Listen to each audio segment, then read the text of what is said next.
They tried at 325. They dropped it at 290, then they dropped it at 290, 275. And then a year ago, in January last year, they didn't want to sell anymore. They delisted it altogether from the market. And then they put it back on the market in September. They tried again at 325. They couldn't get it work at 300.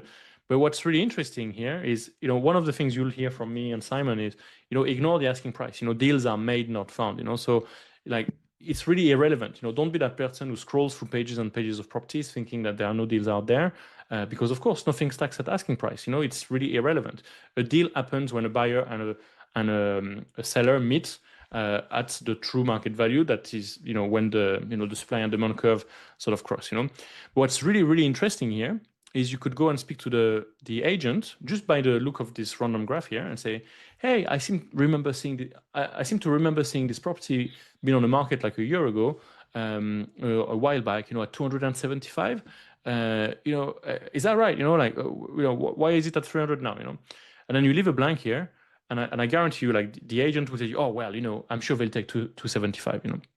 And in 1 minute, 5 minute conversation, the new price for you is £25,000 below anyone else.